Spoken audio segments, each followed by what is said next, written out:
And hello. How are y'all doing on this Wednesday night? Clearly, I don't know how to work the mute options tonight. Welcome to the Golden Octagon MMA Podcast. My name is Matt. D Rose is on that side of your screen.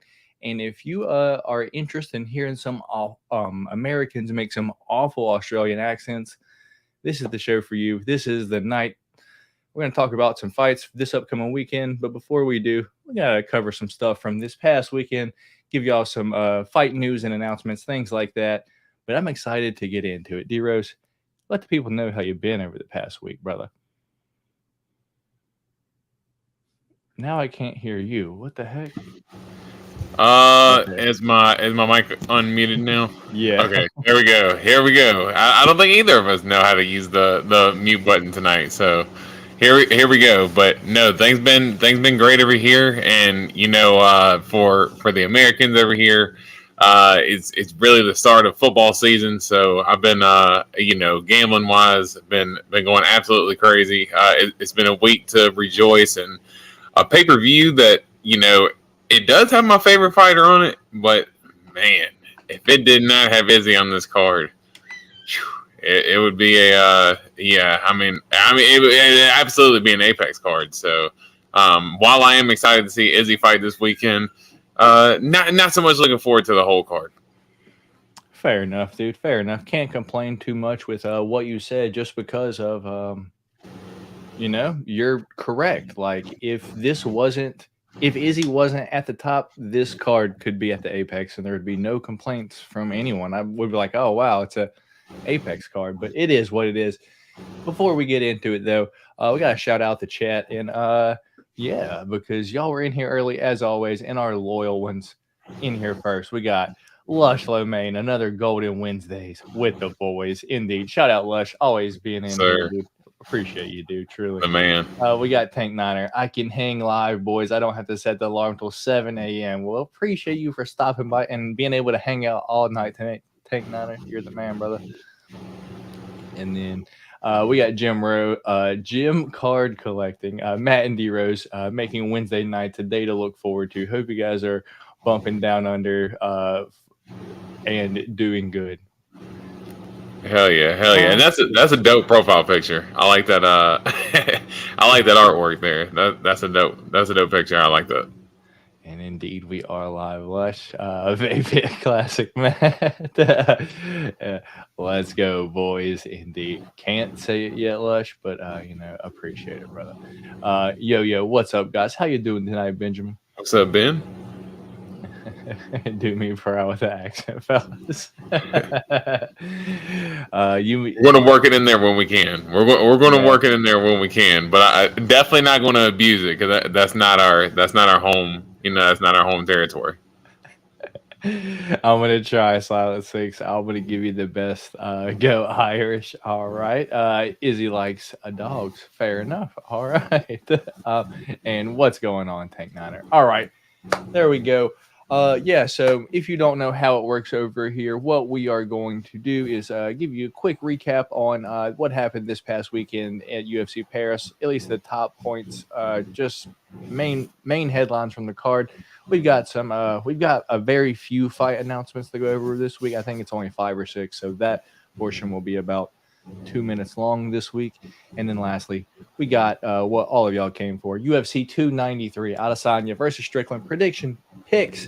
And y'all, we got a little something special for y'all this week. This is going to be the start of a ladder challenge that we are going to do over here on the Golden Octagon. This week, we're going to start with $20, and in 5 weeks, we hope to have $1,000 from the ladder challenges right here on the channel. So, we'll go over that when we get to it, but something to look forward to for you weekly watchers and degenerate gamblers like us over here. But with that being said, D-Rose, this past weekend, Sergey Spivak, Cyril Gane, man, that pretty much went how I thought it was going to go, dude. I was like, dude, Cyril Gane's just gonna smoke Sergey Spivak. Like, he's not gonna be able to take him down because Cyril Gane's so athletic, dude, and he's just gonna work the body. I thought that there was another game plan there, but really working the body was exactly what I thought Cyril Gane was probably going to do and executed perfectly, dude. What's your thoughts on the main event this past week? Your mic's kind of doing the muffle thing again, but no, I think I think it was just where I was leaning at, to be honest. Yeah, you got that psychologist kind of like lean in talk, this comfort casual smooth, but no, I thought that Gane, and we both predicted Gane to win. Kind of thought how I expected as well. Gane just a better athlete. I just think Spivak, he does have the tools that Gane has weaknesses against, but he just has no striking. He just couldn't do anything to really try to set up any type of takedowns, and he landed the left hook a couple of times. Spivak did, but other than that, Gane really just controlled the fight from beginning to end. That body work that he was just doing, I mean, he was just flowing. Like it just looked like it was an effortless performance. And just flawless from him, and it was a really good bounce back. And I'm curious to see if I'd seen. I was kind of a little cringe when, or I was cringing a little bit when Bisping was trying to do the, hey, there's Tom Aspinall. Do you want to fight him? It was trying to like push Gane to fight Aspinall when it's like, hey, there's Pavlovich over there too. And Gane's basically like, I don't care who it is. I'm trying to get to the belt, but. I am curious to see who Gane's going to fight next because, as I just said, you got Pavlovich and Aspinall up there as well in terms of next contender for the title. So I'm just curious to see what Gane has next for him.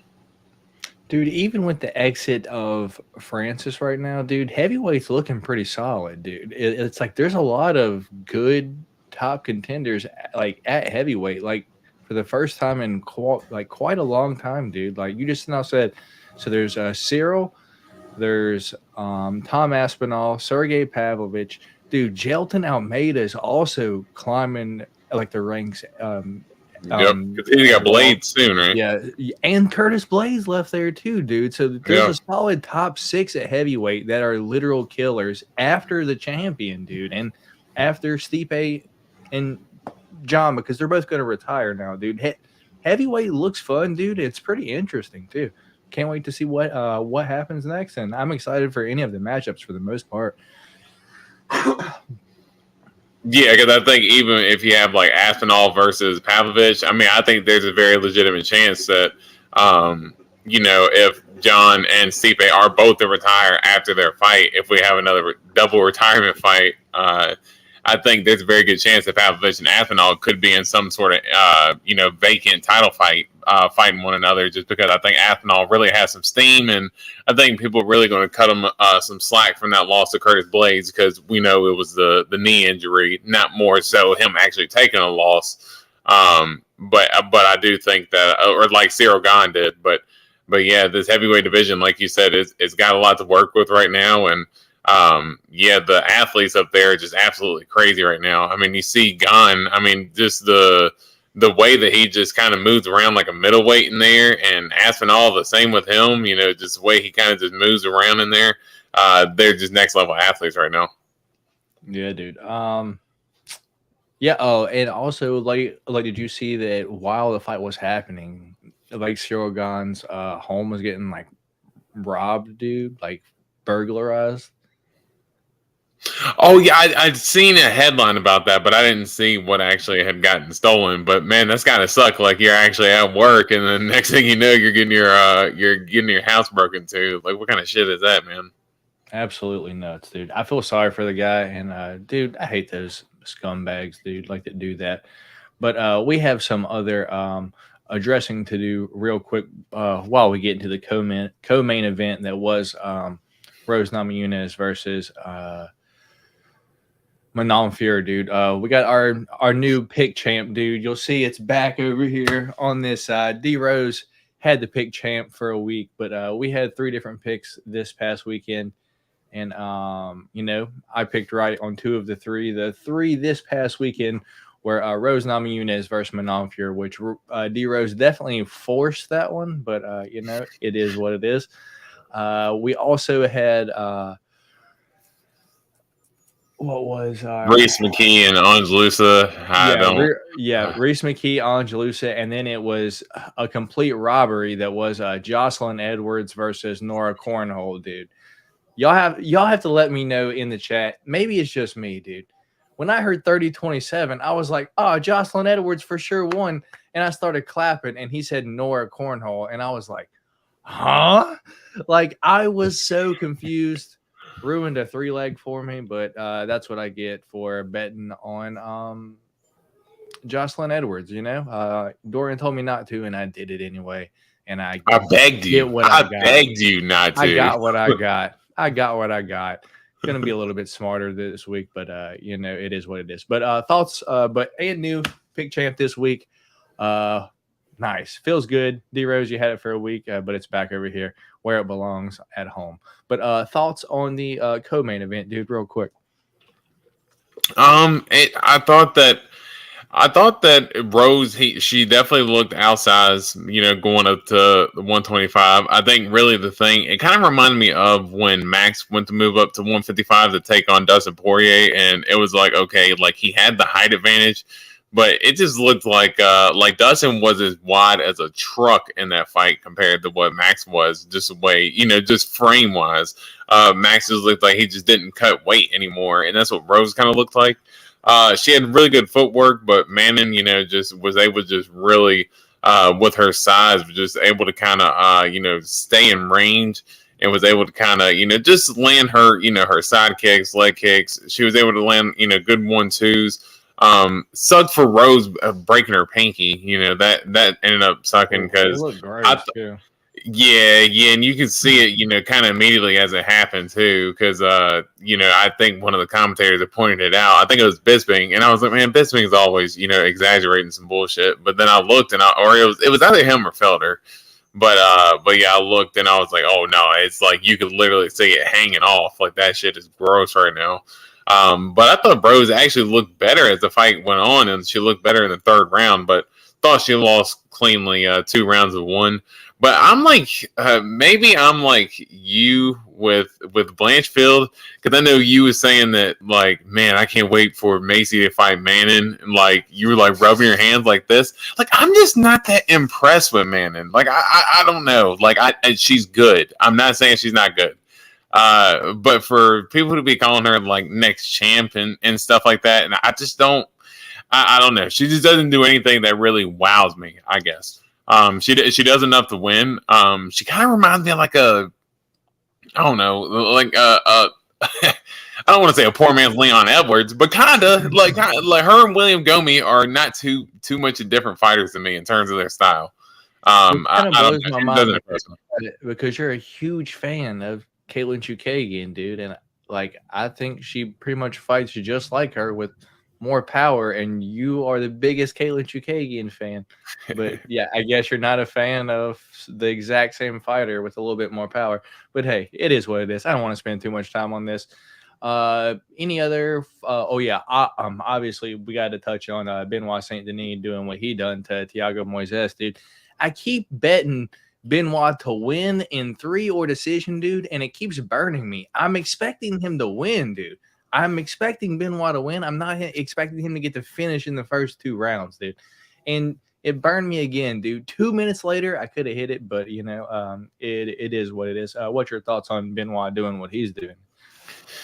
Yeah, this was one that I think, you know, for me personally, because I kind of knew how the main event was going to go, I was more excited for this fight than any of them, because I think, you know, Saint Denis, I think after that Bonfim fight, you know, I pointed out multiple times, but we pointed out going into that fight, you know, there was those odds were off in that fight for a reason, and you know, Saint Denis stock went up after that fight, and I think after a fight like he had with Saint Denis or like he had with Moises, dude. Wow, went full murder mode. Yeah, I mean, he pretty much did though. Like, just as far as he just went like complete savage. He stood there and like was banging with Moises there for a little bit as they were just sitting there exchanging blows against the fence. And even in the grappling exchanges, you know, Moises was doing his thing with the leg locks and was trying to do arm bars and everything. but it was just Saint Denis' power was just too much.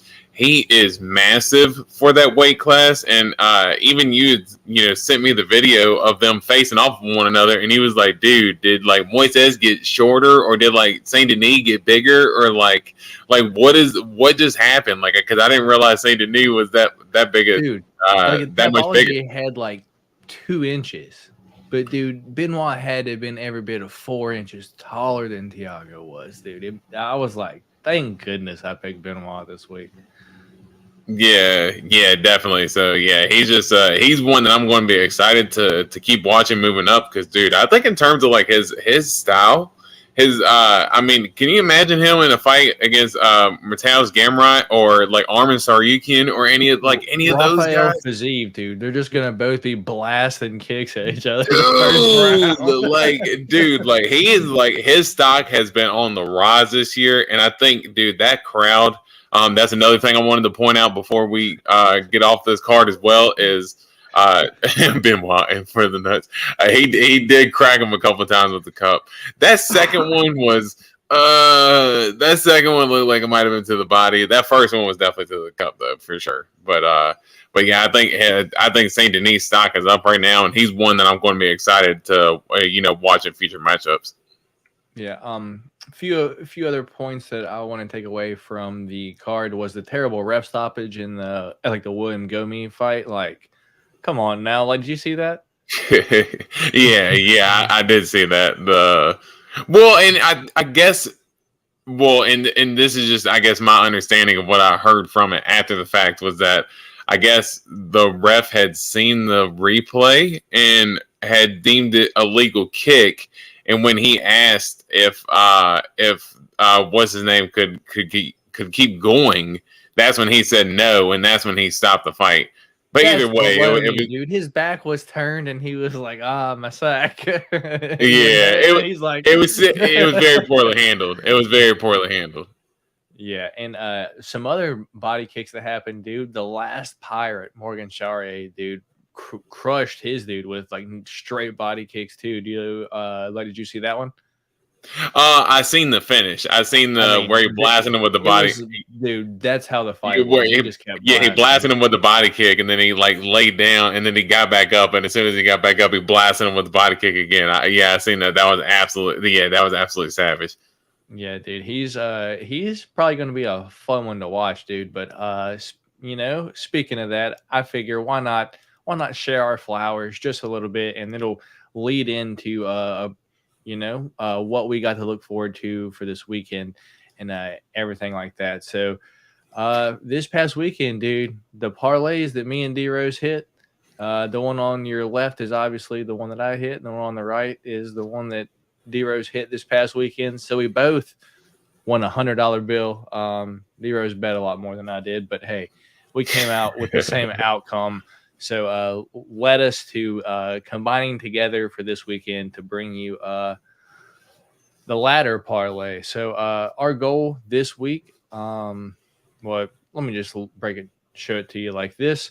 Our goal every week will be to start with $20 this week to make 50. Next week, put that 50 to make 100. Week 3, 100 to 250. Week 4, 250 to 500. And the 5th week, we are going to be doing this. Hopefully, we will be betting $500, which is obviously very scary in my opinion, but hopefully to win $1,000. And so we have the one ready for this week. So after we pick our fights this weekend, we'll show that to you for our week 1 $20 parlay, and hopefully we can hit that and make it happen. So as we do every week, D-Rose, let's go into our fight news and announcements real quick, brother, and give your opinion in. As I said, y'all, there's only like 4 or 5 this week, so this will be rather quick. So if you're here for the fight picks, it's literally going to be in about 2 minutes. So just bear with us just a second. So Yeah, and I What's was up, going to dude? say in terms of, I know you were going to say, betting the 500 is scary, but hey, the thing is, if you're betting with house money, it ain't, real money that you're coughing up. It's money that you've accumulated over the successful betting. So if you can get to that point, hey, I say just keep riding the hot hand. Ain't nothing to be scared of at that point. Let's go all in. Hell yeah, dude. And it'll obviously we'll be confident at that point because we'll have already won 4 weeks in a row, dude. So Right, exactly. So that's why I said we're going to be rolling. Yeah, the numbers sound scary at first, but once we get that hot hand, we keep that thing rolling a little bit. Yeah, it ain't gonna be nothing to bet that money because we're gonna keep doubling this thing up till we hit that 1,000. The Jeff Hardy parlay. That's a ladder. Oh my god. Oh my god, I got the ladder. Oh my god. All right, dude. So first one we have to talk about, we got Montana De La Rosa taking on Stephanie Edgar. Stephanie Edgar going back down to flyweight. Thoughts on this fight, or do you care about it at all? Can you give me something because we don't have a lot. I like Montana De La Rosa. So I think she's she's always a solid fighter. I think her grappling is real good. Stephanie Edgar, I know she likes to go for arm bars, right? So I think that's going to be interesting to see. Montana's got good grappling, so I think Montana probably gonna be the favorite though. All right, fair enough. Next fight, we've got Iwan Kutalaba taking on Felipe Lins, October 7th. Why the fuck does Felipe Lins look like that, bro? Like that's how he looks, dude. That's literally how he looks. Like his hair looks like a dark cloud, he looks like one of the dark cloud monsters off of Kingdom Hearts. Like that's what his hair looks like. And put it in the sky, that would be a perfect cloud, dude. Like, bro, like this shit is crazy. No, that is a dark cloud. Like that's a rain cloud that he's got on his head right there. Like it's absolutely crazy. All right, what's your thoughts on the fight? Man, Kutalava's a dork. I don't care about him. I hope Felipe Lins beats him, but he's old and kind of washed at this point. So Kutalava probably wins. Dude, I think you think that Felipe Lins is older than what he actually is. I don't think he's that old. Isn't he like 36? 37? We'll find out when we get there. Dude, this should be a banger, right? We got Willie Cap taking on Daniel Marcos, dude. November 4th. That's going to be a banger in Sao Paulo. That should be a banger, and and they're going to Brazil as well, so that's going to be one of their first shows back since COVID. I'm pretty sure. I think literally since that Kevin Lee and stadium with COVID, Kevin Lee and Charles Oliveira. Yeah. I remember March 14th, the day before my birthday. Absolutely crazy. I remember that night like it was absolutely crazy, but. No, that should be a good fight, and I'll be excited to watch that Brazil card too.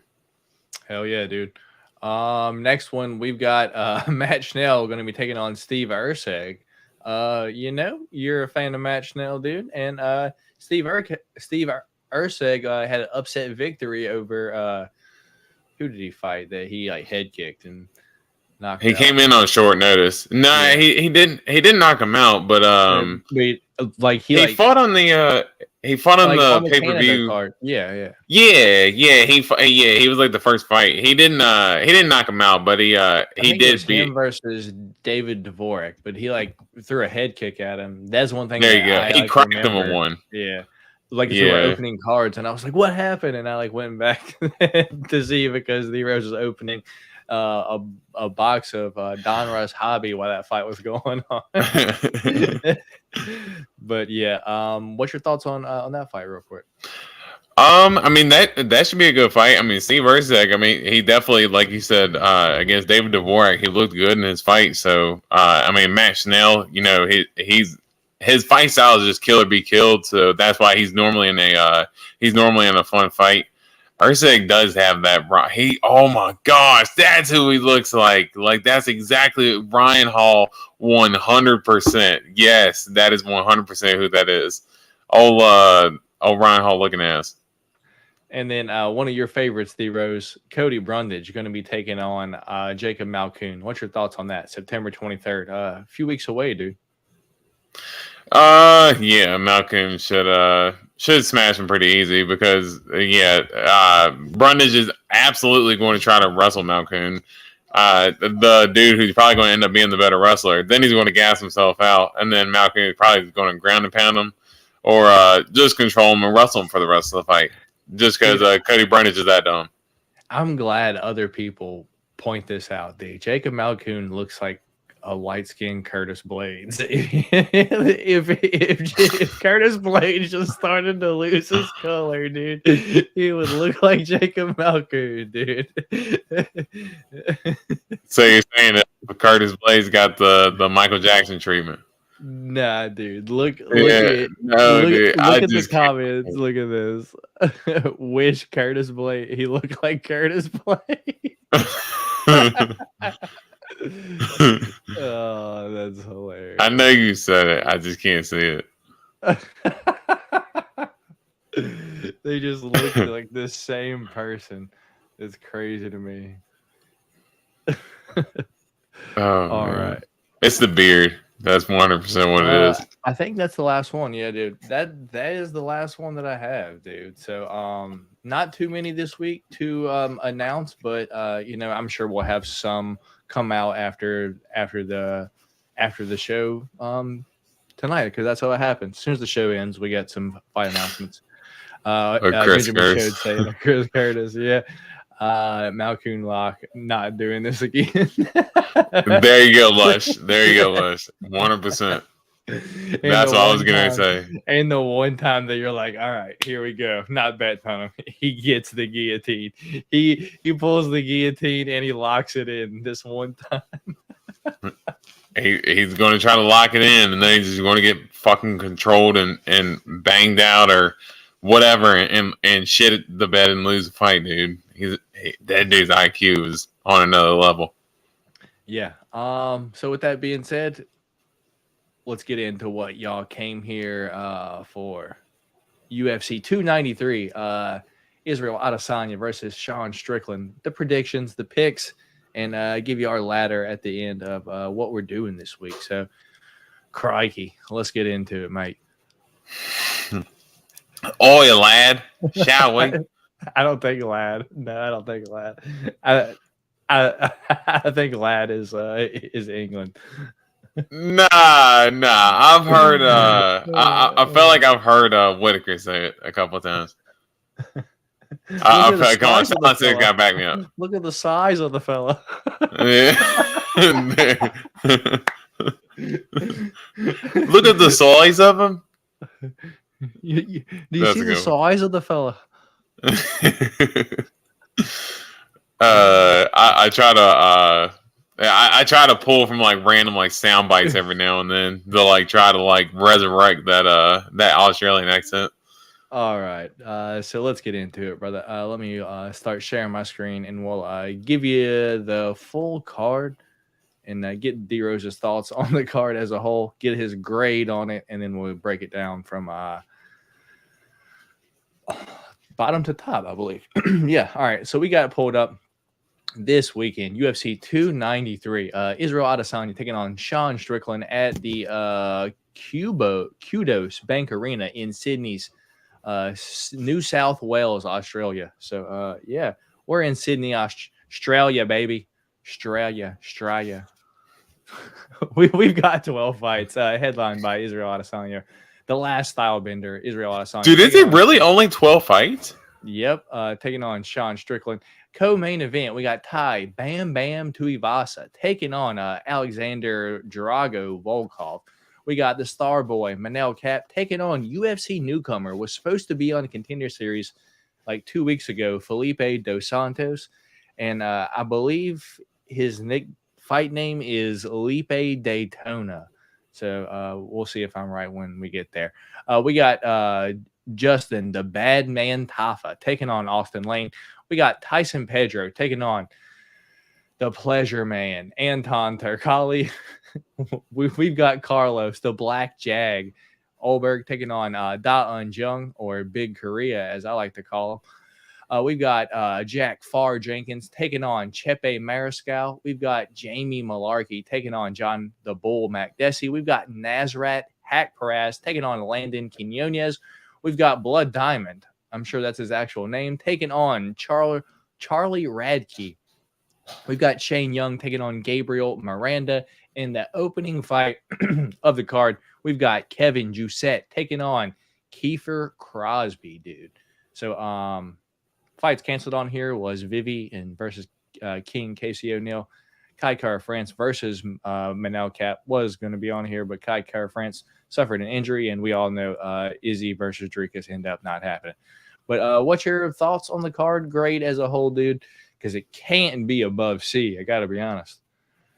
Yeah. I mean, the only thing that's really going to make it a C plus is really the like I said, Izzy. And for me, that's really what I'm here for this weekend. I mean, I love Alexander Volkov and I love Taito Ivasa, but I guess it just seems like there's a bunch of Australian fighters that maybe should be on here. Like, it almost feels like you should have saved Volkanovski instead of having him fight in July, or dude, maybe you should forget Jack Della fighting Kevin Holland next week, dude. Why isn't he on the Australia card? Yes, that's what I was about to say. Jack Della Maddalena, Jake Matthews. I mean, it just doesn't seem like it just has. I mean, I know you have Justin Tafa and Taito Ivasa and Carlos Olberg, but I don't know. I guess it just feels like I guess there was just more. I mean, you could have had a Dan Hooker on there. Of course, Dan Hooker had that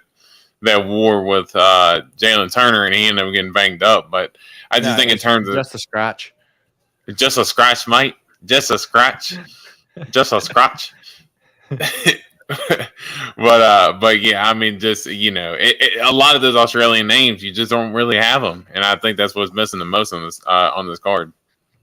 Yeah, dude. So grade overall? Yeah, C plus. C. All right, C plus. I'll say C plus. All right. I'm surprised that you're even going C plus.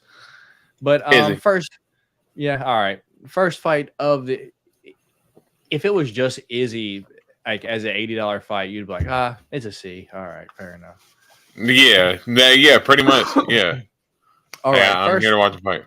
First fight of the night, we got two UFC newcomers, which usually don't happen on a pay-per-view card. Usually they're fighting someone, but I guess both going to be whatever. We got Kevin Doucette taking on Kiefer Big Daddy Crosby. What an interesting fight name. 8-2 for Kevin Doucette, 10-3 for Kiefer Crosby. Kevin Doucette, minus 135 favorite, fighting from France, and Big Daddy is a plus 110 dog, fighting out of Dublin, Ireland. Kevin Doucette, 30 years old. We don't know his height or reach or anything about him, except for he fights out of City Kickboxing. So from France, but fights from City Kickboxing. But Kiefer Big Daddy Crosby is 33 years old, 5'11", and 70-inch reach, fights out of SVG Ireland. I got to be honest here, dude. I'm strictly going off of, CKB fighter. Don't really know a whole lot about him, but I guess he should probably be the favorite and win because his whole team is on this card. So I'm going Kevin Doucette here, D-Rose. Which way are you going, brother?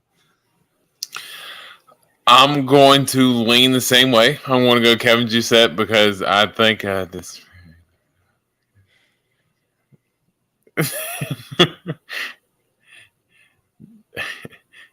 Disrespecting our Anzac fighters.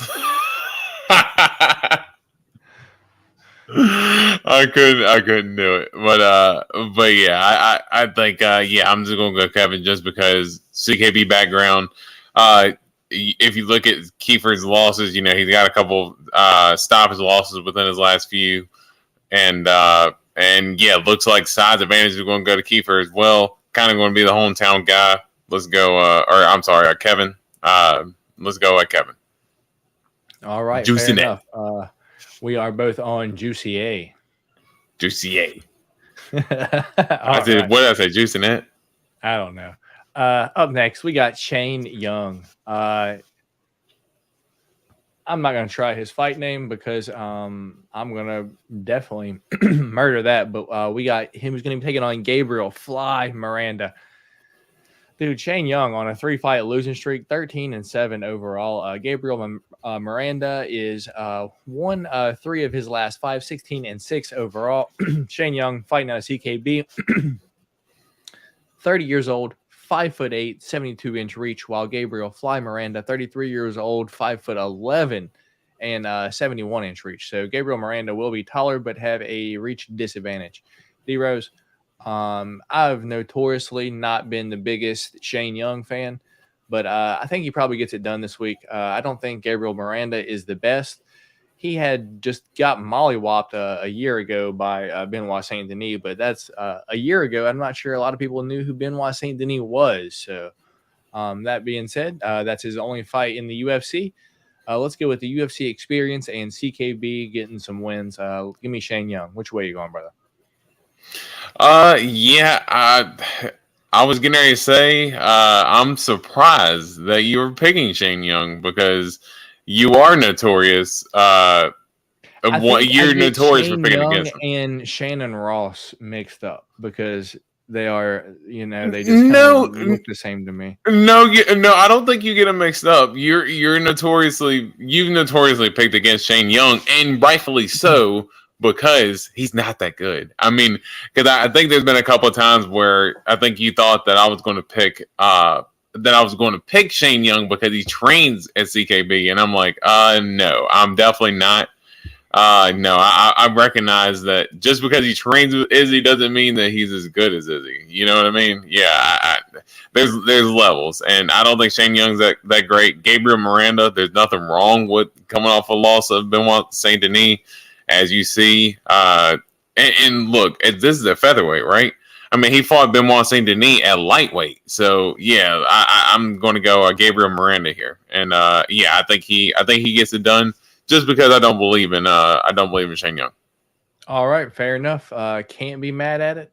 He is on a 3-fight losing streak, so if he lost again, wouldn't be too surprising. I'm surprised he's still in the UFC, to be honest. So, yeah, next fight of the night. We do have our first different pick of the night, though. D Rose on Gabriel Miranda. I'm going to be on Shane Jung. Next fight of the night, we've got Mike Mathetha, a.k.a. Blood Diamond, taking on Charlie Radke, Chuck Buffalo. That is his fight name. What an interesting fight name. Anyway, we got Blood Diamond, 3-2 overall, has had 5 MMA fights, 2 of which being inside the UFC, where he got submitted by Jeremiah Wells, and lost the decision to Orion Kosi, which isn't a good look. Chuck Buffalo, 7-3 overall. But we got Blood Diamond, a plus 195 the dog. We've got Chuck Buffalo, a minus 250 favorite. Blood Diamond is 35 years old, 5'11", and a 76-inch reach, while Chuck Buffalo is 33 years old, 5'10", and we don't know his reach. D Rose, I think personally that UFC, the past 2 fights, has given Blood Diamond experienced fighters, capable fighters of putting together a game plan to beat a guy. From what I've seen from Chuck Buffalo is, although he does have good, decent ground game, he never shoots for a takedown. He only just ends up there. That being said, I don't think he's shooting for any takedowns this week, and I think that this is a winnable fight for Blood Diamond, dude. Give me the dog this week. Give me Blood Diamond to win against Chuck Buffalo. Let me get second round head kick knockout. That's how I'm going. Mike Diamond, Blood Diamond. Which way are you going, D-Rose? Mike Diamond. I kind of like that name, but no, I think Blood Diamond, as you said, he has kind of had some rough matchups, but I do agree with you as well as the Orion Koche fight. That's a guy who's not that great, and I mean, look, he ended up lasting to decision. He didn't get absolutely ran over. He got taken down a couple of times. He was able to get back to his feet at certain points in that fight, but he did end up losing a unanimous decision as well, so I believe. So Yeah, and I think for Charlie Radke, he does have a couple of submission wins on there, man. I do think I just that told you how though, because other people took him down, or it's like they just failed that. Like how like sometimes fighters just end up on the ground. You're like, what even happened? And they just ended up on the ground. Yeah, that's how it ended up. That's how it happened. Right, but what I was going to say was, I could very well see, just a clinch tie up. All it could take is a clinch tie up. Dude, Blood Diamond's, takedown defense is not that great to begin with. As I say, Orion Kosei took him down a couple of times in that fight as well. And I think, with someone who has submission ability, like Charlie Radke, a Blood Diamond might be able to survive. I know he's probably been working on his ground game a lot, but I do think if there's a chance where they get in some type of clinch exchange and he just ends up on the ground, it could be a rough night for him. So yeah, I want to go Charlie Radke here. All right, we got another different pick. Is that already pick number 3 different, or is that pick no? That's 2. All right. So up next, this one's going to be short. We got Nazareth Hack Press taking on Landon Quinones. Nazareth Hack Press is 14-5 overall and only 28 years old, dude. He's been in the UFC for like 10 years now, and dude, 28 years old still. Still a kid for the most part. Anyway, Nazareth Hack Press is the minus 410 favorite, but I believe it's much more now, or it was earlier in the week. Anyway, Nazareth Hack Press, 28 years old, 5'10", 72-inch reach. Landon Quinones, the lone wolf, was just now on Tough not too long ago, but he has the plus 320 or more dog. 27 years old, 5'9", 72-inch reach. We're both going Nazareth Hack Press here, yeah? Yeah. All right. Yeah, pretty easy. That one's gonna be short and sweet, dude. It's just not. I think Charlie is his easiest opponent. Yeah, I mean, and I think that was my point because they gave him 2 fighters that had multiple UFC fights. But yeah. Anyway, you got anything? How Nazareth Hack Press by decision, or does he get it done over the UFC newcomer via finish? Yeah, let's go decision here. Yeah, Nazareth. He's not really the. I think he's got the knockout win against Polo Reyes, but other than that, I can't really remember too many knockouts that he's had. Yeah, and it's just like it's even too like fucking risky to parlay because it's like, dude, it's like he's a minus 500 favorite, and it's like I feel way more confident in Izzy winning than I'm sure that Nazareth Hack Press is going to win. Right, exactly. I mean, I think he is a pretty decent favorite against Dan Hooker, and Dan Hooker went in there and ended up out wrestling him. You just never know what you're going to get from Nazareth. So yeah, in terms of betting, I'm staying as far away from that fight as I can. Yeah, dude. So up next, we got Jamie Malarkey taking on John the Bull Makdessi. Jamie Malarkey, 16-6, was looking good in his last fight until he got absolutely smoked. Right, dude? Yeah, that's right. I forgot he did get hit with a big shot. Damn, that was not too long ago. Yeah. Oh my gosh. 2 months ago, dude. Yeah, I completely forgot about it. Anyway, taking on John the Bull Makdessi, dude. And is this... Dude, I could have swore John Makdessi fought down at 145. No, I think he has at certain points. I thought Ignacio fought at... No, he fights at 155. Yeah, because Malarkey fights at 55. I think Makdessi at certain points in his career has fought at 45. Mm-hmm. But yeah, I think predominantly at 55. Yeah, anyway, so we got Jamie Malarkey, 16-6, minus 190 favorite. The Bull, John Makdessi, plus 155, the dog. Jamie Malarkey, 29 years old, 6 foot, 74-inch reach, while John Makdessi is 38 years old, 5'8", and a 68-inch reach. D-Rose, John Makdessi, I don't think has ever knocked anyone out, and if he has, it's been probably like 10 years ago. Although Jamie Malarkey always looks good until he gets knocked out, I don't think John Makdessi's knocking Jamie Malarkey out this week. I got Jamie Malarkey probably by late finish or points for the most part. Which way are you going, D-Rose?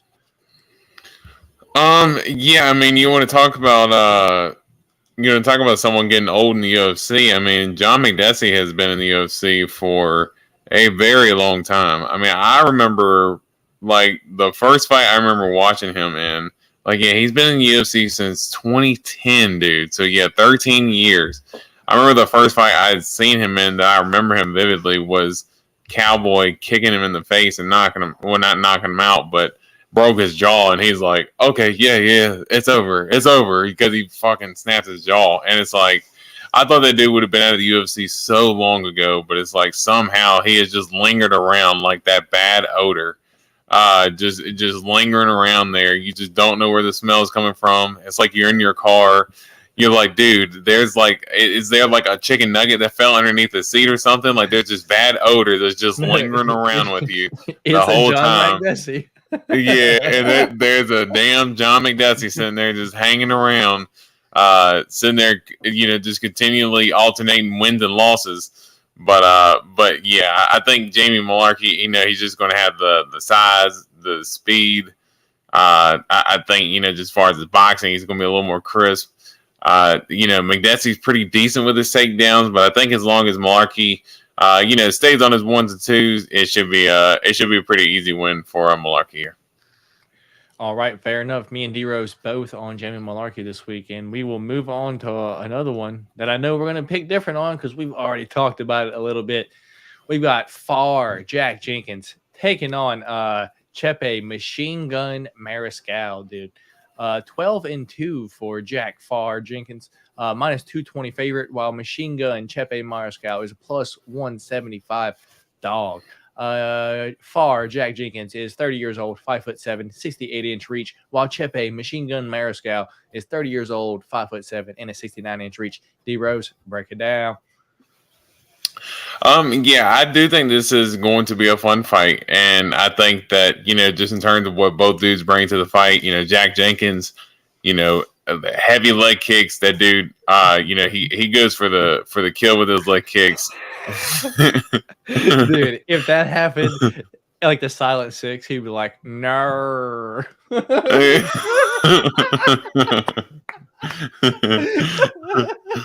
Crikey, mate. Oh no! Yeah.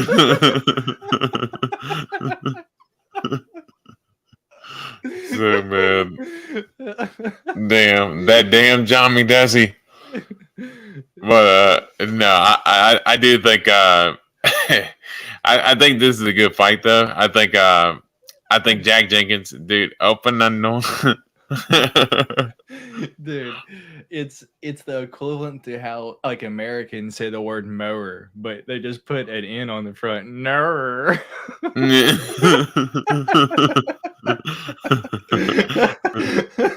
No. Hell yeah. We'll have to like clip that or something. We'll definitely have to clip that. Damn.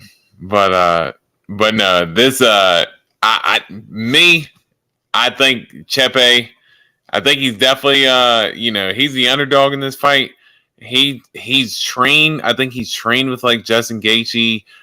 Dude, he's already fought dudes like that were already like in the UFC. He's beaten Pat Sabatini. He's fought Bryce Mitchell. He's beaten Uses of the Wall. So like he's already actually fought guys like in the UFC. He comes in, takes a fight at 55, a fight up his weight class, and he gets the win there. I think for Jack Jenkins in his last fight against Jamal Emmers, although I thought he looked good, I thought Jamal Emmers there late did take away the leg kicks there. Even though I picked Jack Jenkins to win that fight, man, a lot of people thought Jamal Emmers won that fight, and I thought there was an argument to be made there that he did win that fight. Man, give me Chepe. I like the dog here, man. I think Chepe's got good boxing. That dude, he just hustles. I just think he just puts pressure in Jack Jenkins' face just to negate those leg kicks. Does a lot of wrestling, boxing, and I think he grinds out the win here. Fair enough, dude. I see why you're picking Chepe. I just think, dude, I think Chepe showed up with something to prove against Trevor Peek. He went in there to I think not get knocked out, and dude, that's probably the best I've ever seen him look. Because I went back and I watched the rest of his fights, dude, and it's like He's been knocked out by people that don't hit as hard, dude. Although it was down at 145, which this fight is, dude. So I think maybe making the weight cut back down to 45, he's not going to be as durable as he was up at 155. And I say it every time Jack Jenkins fights, dude. The dude breaks people's legs when he kicks them. He's broke at least 3 to 5 people's legs with leg kicks, dude. And I just think that if Pepe thinks that he's going to have the same Trevor Peek tactic that he fought, if he's going to have the same tactics that he fought Trevor Peek with, dude, it's not going to work because Trevor Peek and Jack Jenkins are two totally different fighters. Jack Jenkins is a much more technical fighter and fights the way you should. He's not throwing standing hammer fist at you, although it is fun. It's not as effective as, leg kicks and, jab, hook, cross, things like that Jack Jenkins throws. Give me far Jack Jenkins to win this fight, probably break Chepe's leg, limit his movement, and finish him late. That's the way I'm going. Man, that's Aussie. Aussie. There we go. If you're going to continue this way with our Aussie NZ fighters, I'm going to have to revoke your Aussie accent pass. I don't want to do it, but I like you, man. But pull your socks up. Damn, dude. Yeah, I mean, look. Hey, as the card goes up, I'll be riding with the guys. So let's Oi. It's just a little sneak peek. Aussie. All right, D Rose picking against the Aussie in Fa Jack Jenkins. All right. Next fight of the night, we got the Black Jaguar, Carlos Olberg, taking on Sita Jung, Big Korea, as I like to call him. Anyway, Carlos Olberg, 8-1 overall. Only loss was to Kennedy and Zechuku. And then, oddly enough, Jung beat Kennedy with a fake elbow to the face that knocked him out, making no sense. Anyway, 15-4 for Jung. Carlos Olberg, a minus 295 favorite. Did the odds change, D Rose? Because I played him at minus 320, but I mean, it ain't too big of a difference. But anyway, we got Carlos Olberg minus 295 favorite. Jung plus 225 dog. Carlos Olberg, 32 years old, 6'4", 77-inch reach and fighting out of CKB like a lot of other fighters on this card. While Jung, 29 years old, 6'4", himself, 78-inch reach. D Rose, we've saw Carlos Olberg kind of struggle against people the same size as him, and Big Korea is bigger than him, dude. Bigger reach. Carlos Olberg going to be a much quicker fighter out of the two, and I've just seen Jung lose to Devin Clark, dude. And you lose to Devin Clark, it's not good, dude. And I've only seen Jung take down William Knight out of all the people that he's fought, so that ain't even saying a lot, dude. And I'm a William Knight fan, but he ain't a wrestler. Dude, I don't see Jung taking down Carlos Olberg, which leaves this to a stand-up fight in which Carlos Olberg is going to piece up Jung. You agree with me? Yeah, I know early on, you kind of picked on me for being a supporter of Carlos Olberg. Now, he is a guy that trains at CKB that I'm not going to say that he's a champion right now, but I do think that, he's got a lot of talent. Shaking the sauce. All I'm asking for is to give us. Damn, I was going to read it. Nah, I can't do it anymore. I lost confidence. But no, Olberg, dude, I've been a big believer in him. Dude, his hands are lightning fast. Like, dude, his hands, he punches like a welterweight. Yeah, his hand speed is absolutely ridiculous. Also, Jung, he also got KO'd by Dustin Jacoby as well. Now, that fight, you could maybe say that Korean haircut. Yeah, I mean, I don't know. It's looking kind of sharp. I ain't gonna lie, but yeah, I think Olberg, he pieces him up. Yeah, I think he knocks Jung out. All right, fair enough. Me and D-Rose both on the Black Jaguar, Carlos Olberg. And time for you to make Silent Six happy and for me to... Wait, hold on. Did I skip one? I did skip one. I went up too far. Time for you to make Silent Six happy and for me to upset him, dude. We got Tyson Pedro taking on the Pleasure Man, Anton Turkalj. Tyson Pedro 9-4 overall. Anton Turkalj 8-2 overall. Was undefeated until his last fights that were against Vitor Petrino, an absolute monster, and Jailton Almeida up at heavyweight, another absolute monster. We got Tyson Pedro, a -130 favorite. Pleasure Man +110 dog. Tyson Pedro, 31 years old, 6'3", 79-inch reach, while the Pleasure Man, Anton Turkalj, 27 years old, 6'4", 78-inch reach. D-Rose, break it down, dude. This one is definitely an interesting fight. As you said, Anton Turkalj has had some tough competition coming into the UFC so far. And I think for Tyson Pedro, it's hard to get a gauge on him, man, because I remember when he came into the UFC early on. I remember him and Ty were always like, they were boys and they kind of like ran together and they were booked on similar cards and they were getting finishes together. It almost kind of like reminded me of like Patty and Molly in a sense, early on in their careers. And I know like people are like, hey, Tyson could be a potential title challenger one day. It seemed like he was never able to kind of live up to that hype. He does seem to have the talent, but it just seems like there's just something that's in his fights. I don't know if he just has the mental block, but it's just something that kind of makes it to where he doesn't put forward his best performances. But I do think that Anton Turkalj, he's a dangerous opponent, but I do think at the same time that he looked in that Petrino fight, he looked a little bit smaller in that fight. I know Petrino's absolutely massive, but Tyson Pedro, he's a big dude too, and I think that he actually does use his wrestling when he kind of sees if there's an avenue to use his wrestling, and I think that he could use his strikes, use his leg kicks, and he's been training with CKB. I think he's going to kind of ride the wave. So I think Tyson Pedro gets it done this weekend, man. I think he gets bounced back and gets a good win in front of the home crowd. So right now, Silent Six is like, yes, mate. I knew he'd pick him, mate. And then when I make my pick right now, he's going to be like, no, why? But anyway, I'm going Pleasure Man, Anton Turkalj. Dude, Tyson Pedro is not good. He gasses. If he don't get you out of there in the first round, he's going to gas, dude. He's only beaten fat guys in the UFC. Can you give me one guy that he beat that just wasn't a fat guy? No. I mean, I had to look back at his win-loss, but I don't think I could. That's the thing. You can't, dude. And we saw him fight Modestas Bukauskas the UFC brought him back in to lose to Tyson Pedro in his last fight, dude. And we saw what happened. Tyson Pedro gassed, and he lost, dude.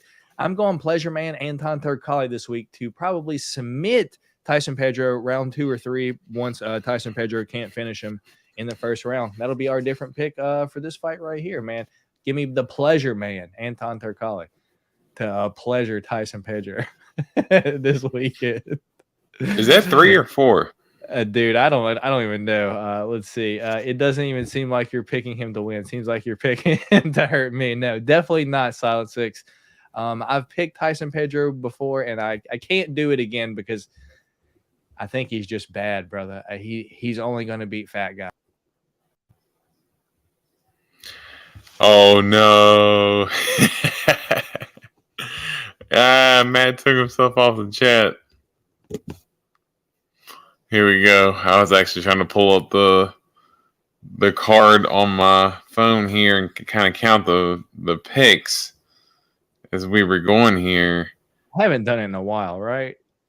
Like that was the first time I have like actually done that in a while.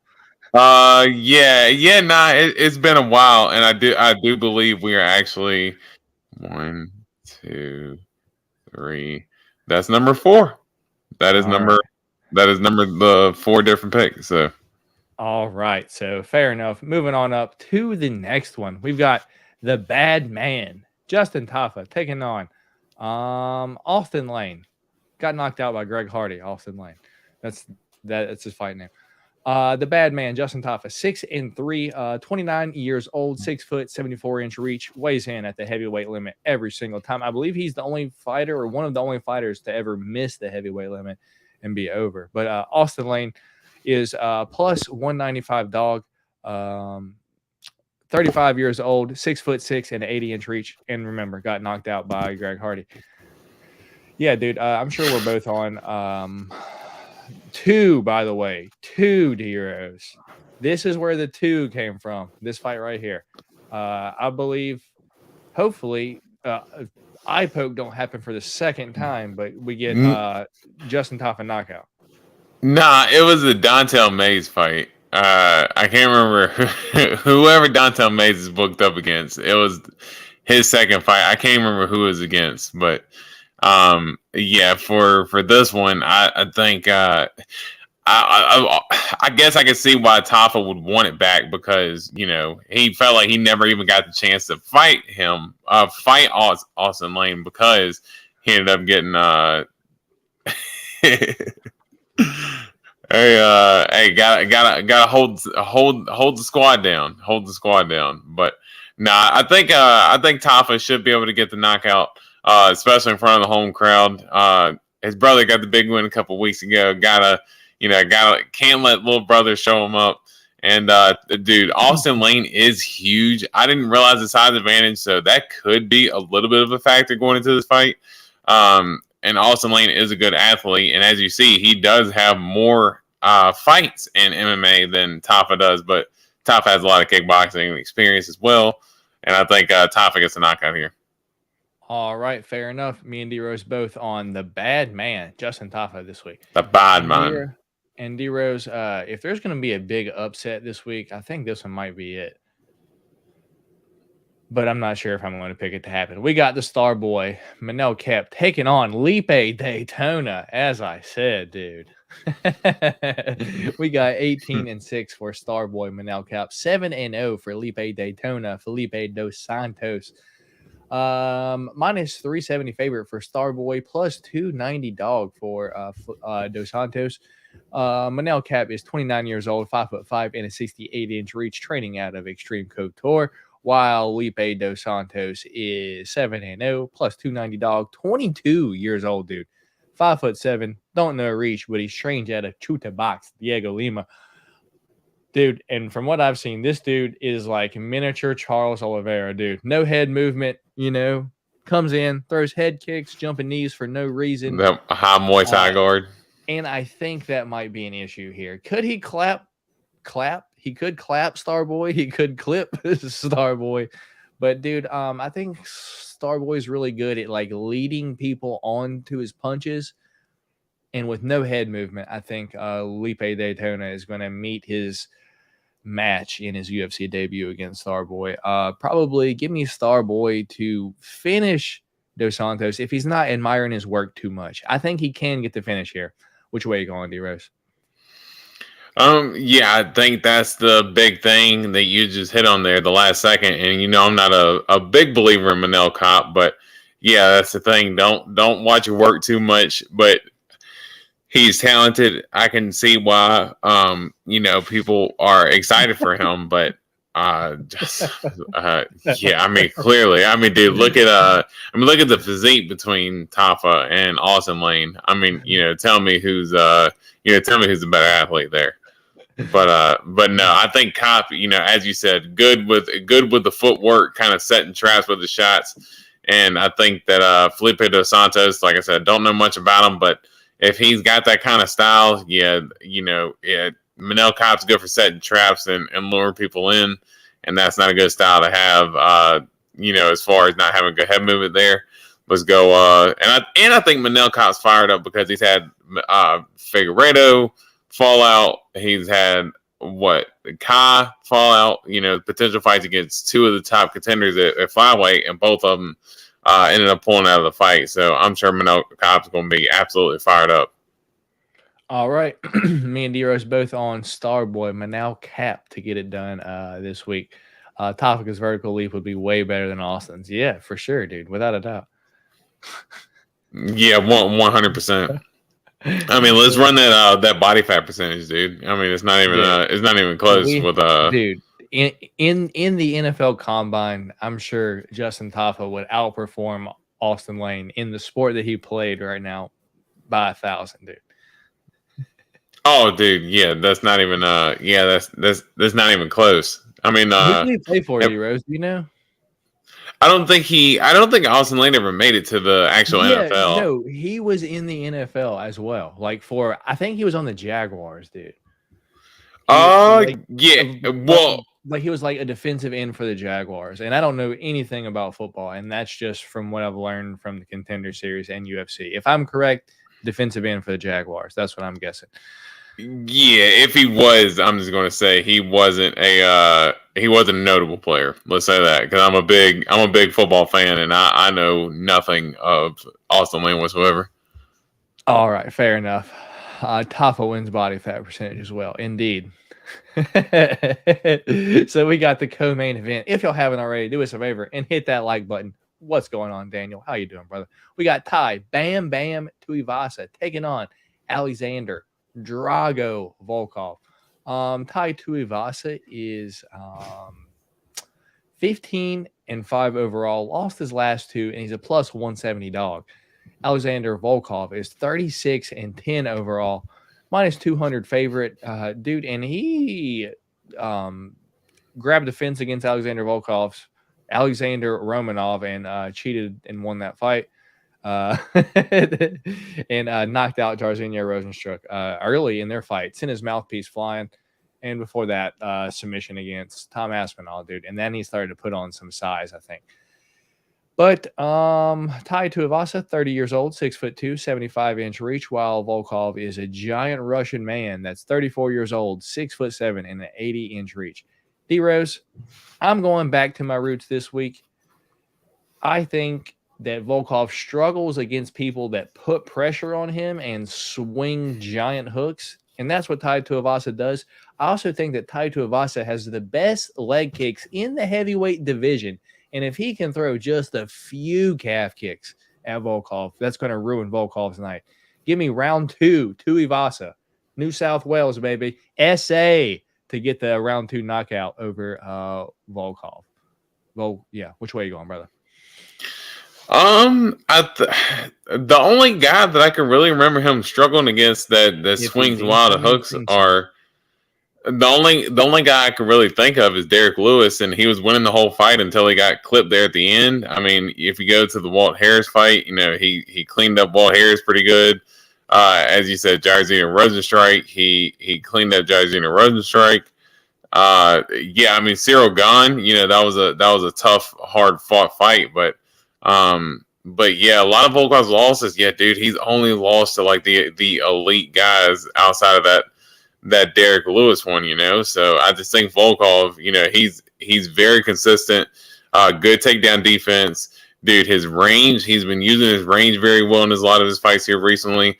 Those body kicks, and as you said, the size that he ended up putting on after the Aspinall fight when he got taken down pretty easily. Going into that Jairzinho fight, dude, he looked like he was a weight class above Jairzinho, and Jairzinho is not a small dude whatsoever. But yeah, I think Volkov. Yeah, I just think he's got all the advantages. Ty's going to have. I think he's going to have a tough time closing distance. Those leg kicks will be able to help him to a certain extent, but if Volkov's out of Ty's kicking range, Volkov can still be within his own kicking range because Volkov's limbs are absolutely, you know, just freaking long as crap. So I think that I could see Volkov finishing Ty with a body kick, kind of like a teep to the gut, and seeing Ty kind of crumple and falling. Yeah, I could very well see him getting a finish with a body kick. So let's go, Alexander Volkov. All right, that's going to be our fifth and final different pick because I know we're both picking Izzy in the main. But just real quick, I think a lot of people are thinking that this is going to, I guess, go the same way that Cyril Gane beat Ty. And, dude, Volkov and Cyril Gane do not move the same way. Although they are both large men, Cyril Gane moves like a 170, 185er, while Volkov is a plotty heavyweight that's long. Yes. He's pretty slow though, so I think that's where Ty's going to be able to take the advantage. But hey, we're going to see this weekend. But let's move on to the main event. D-Rose, Pick Champ's going to stay home this week. At least I hope so, because sketchy fight. If you're picking against the Australians, are you going to regret it? We're going to find out. But main event, y'all, do me a favor. If you haven't already, please do us a favor and smash that like button for your boys over here. This is the main event in Western Sydney, or New South Wales, Sydney, Australia. The main event, the last style bender, Israel Adesanya, taking on no longer Tarzan, Sean Strickland. Go America, Sean Strickland, if you will. Yeah, dude. Dude, he's an idiot. Anyway, 24-2 for Izzy overall, 27-5 for Sean Strickland. Better record than what I thought he would have, to be honest. He is considered a huge favorite, Israel Adesanya at -600, while Sean Strickland is a heavy underdog at +440. Izzy is 34 years old, 6'4", 80-inch reach, trains out of CKB, while Sean Strickland is 32 years old, 6'1", 76-inch reach, and trains. It says Team Quest, but I know Extreme Couture is where he trains at. D-Rose, I just don't see where does Sean Strickland win this fight, dude? He's not going to outstrike Izzy. Derek Brunson couldn't take down Izzy years ago, so Sean Strickland isn't magically going to be a D1 fucking wrestler blast double legging him, dude. He's not going to outpoint him. Izzy's not going to gas over 5, dude. There's no chance that Sean Strickland wins this fight, dude. And I may eat my words and Sean Strickland may upset the fucking world, dude. But this will be the biggest upset if it happens. No chance I'm picking Sean Strickland to win, dude. I think Izzy's got him beat everywhere. I see Izzy probably knocking him out 2, 3, 4, something like that. And I know Izzy said that he wanted to get his first sub. That would be interesting. I might even throw a $5 bill at Izzy by sub this week just because I think he's better than Sean everywhere. D-Rose, which way you going, brother? Yeah, obviously going to go Izzy here, but I don't want to say that Sean doesn't have a chance, but I just think that his best path his best path to victory is going to be using his wrestling. But he's just not the he's not the steady wrestler that you would say maybe like a Hamza or anybody like that is. So I just don't think he has any of like the true submission threats. I mean, Sean Strickland, he's got sneaky power. Yeah, no, seriously. And honestly, I just might I'm gonna buy it. I'm gonna buy it.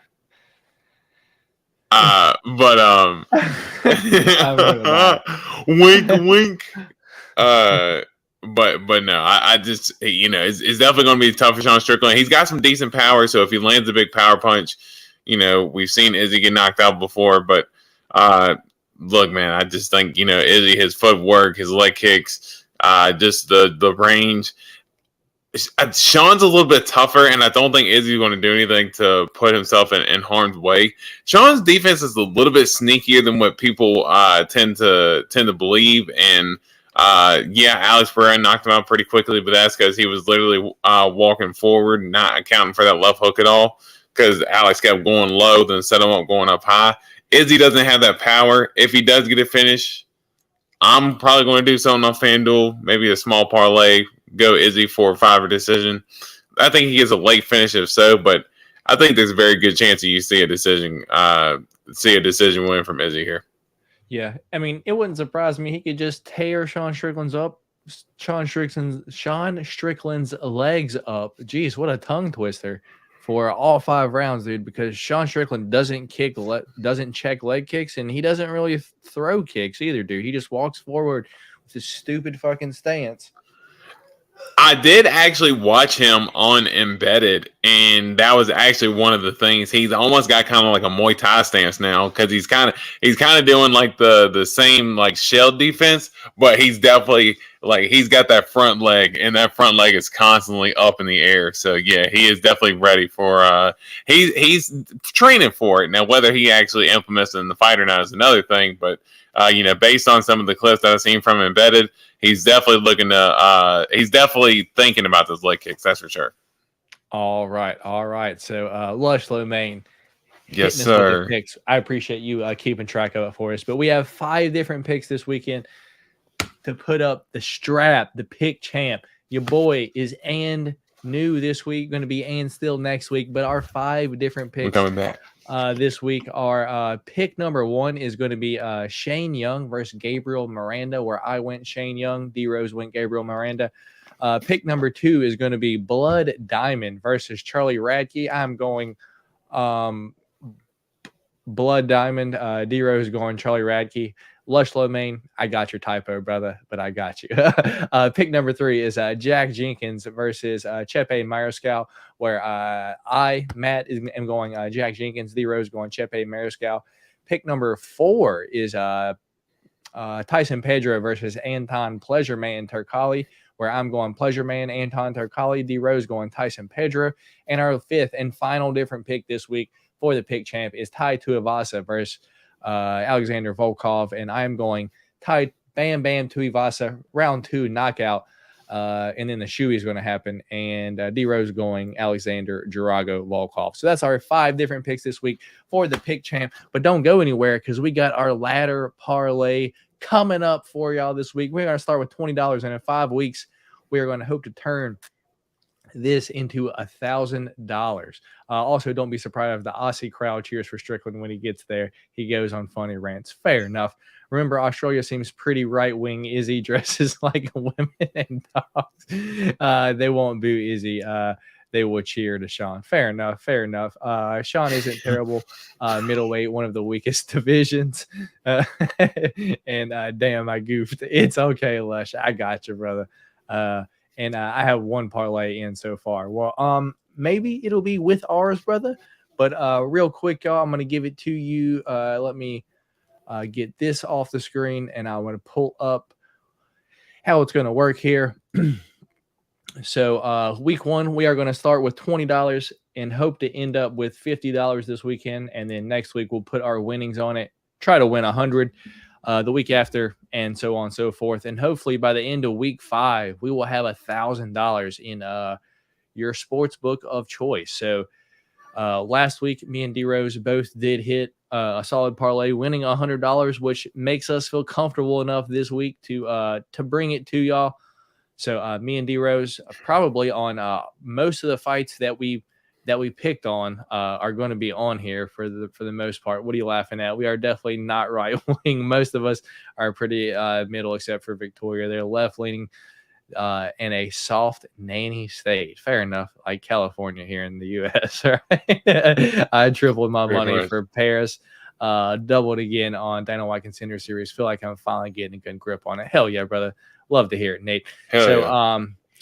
If y'all want the first leg of our week 1 ladder parlay coming up right here. Here we go. Week number 1.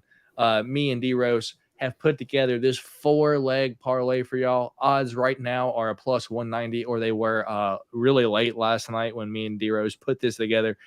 $20 to win $58.17. Going to be week 1 of our ladder parlay. And the parlay is going to be Jamie Malarkey money line at a minus 265, Carlos Olberg at a minus 320. So your odds could be even better than this when you put it together. Justin Tafa money line at a minus 250, and closing it out with Izzy at a minus 670. So 4 huge favorites on this card, over 250. Put those 4 together, get a plus 190. Hopefully this week, y'all. Seems easy enough. $20 to win 58, and then next week we'll put that $50 on it to win 100 or more, and then we'll continue on until we get to 1,000. And if we lose it all, at least we tried. We'll have to restart and come back with y'all. But that's why we're starting with a 20. So if we lose it, if you look at it, you only lost $20 at the end of the day. But once we start getting up there, we'll have some options to take some money out, because I'm sure we'll be winning more than the exact amount, So if you guys are interested in that, let us know, and let us know your thoughts on the 4-leg this week. Let's see what's going on, Albano. How you doing, brother? Hey, what's up? And then Silent Six, US loves to fight each other for some reason. Super divided indeed. All right. And swap Tafa for Ty and roll the dice.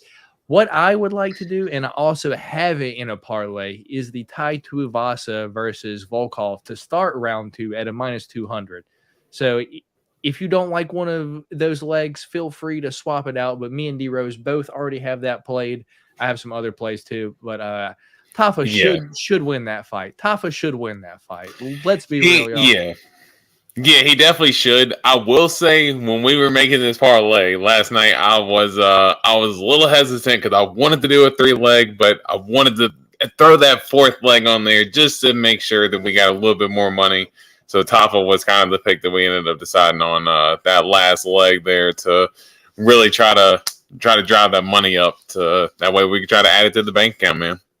Maybe put start round 3 on the Izzy fight, but we have Izzy straight up on the fight, so you would have to do like a same game parlay, and I know like not every sports FanDuel won't allow you.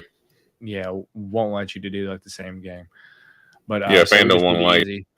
Just Izzy straight up. But dude, I'm not confident that Izzy don't crush Sean Strickland in the first round, though. He could easily knock out Sean Strickland in the first round, get him reaching for like a leg kick, and then question mark him and just knock him out cold in the first round, dude. It wouldn't surprise me. But hey, at the end of the day, this is a fist fight and anything could happen. Sean Strickland may win. Who the hell knows, dude? But yeah, y'all, that's going to be week 1 of the ladder parlay. Hopefully we'll win, put 100 on next week. And let y'all get one more look at it. Malarkey money line, Olberg money line, Tafa money line, or and then Adesanya money line. If you don't like any of those legs, feel free to swap them out for your own. But me and D-Rose both have it played already, and hoping to win at least 50 and bet for that much next week. But yeah. With that being said, y'all, we ain't got too much else going on. I know D-Rose made his dinner before the podcast and is eating it after the podcast. I know that doesn't make any sense. He's some sort of savage. But, I'm going to let D-Rose get to that. But we appreciate all of y'all for stopping by here today. Hit that thumbs up button if you haven't already. D-Rose, you got anything to say before we get out of here, man? Nah, man. I thought it was a good pod. Again, excited to watch Izzy this weekend. But yeah, this card's a little rough, but hey, let's try to win some money this week, bring it back, and we're gonna double it up next week. I'm excited. Hell yeah. Week 1 of the ladder, gonna cash it, gonna move on to next week for the week 2. And yeah, dude, feel good about it. And hopefully we're not like, no. All right, that's the last one. All right, we appreciate y'all for stopping by here today. Matt, D-Rose on that side of your screen. Hopefully, Silent Six has a great time watching fights in his time zone this week. But we appreciate all y'all for stopping by here today. Everyone stay safe. As Lush Lemaine saying here, enjoy the fights this weekend. And D-Rose, put you on the spot. Change the cheddar Friday, yes or no? I work what time? Because I work late Friday. Like 9, after the ceremonial fucking weigh-ins and shit. So literally 9:30, 10 o'clock. I'll lean towards yes. All right. D-Rose may be here with us for Change the Cheddar on Friday night. I'm not going to hold him to it. But Change the Cheddar will be right here Friday night. UFC card video going to be Friday. But yeah, with that being said, everyone have a good night. Matt, D-Rose, we'll catch y'all next week. Peace.